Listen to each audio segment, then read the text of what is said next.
Mavic Air 2. You may have some questions, like... So what's different? Well, let's start with the larger sensor. There's a lot more pixels, 48 megapixels to be exact, which means you can do this. And then shoot a hyperlapse in 8K. With Smart Photo, every shot is a masterpiece.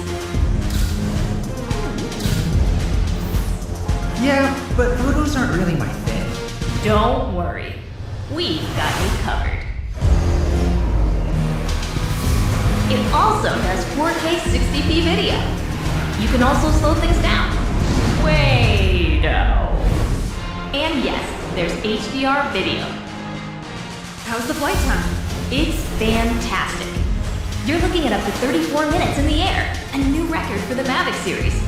We've added OcuSync 2.0, so you can fly longer and see clearer. What if I'm not a great pilot? That's where Focus Track comes in, so you can fly like a pro. Or just press a button. Here's the best part.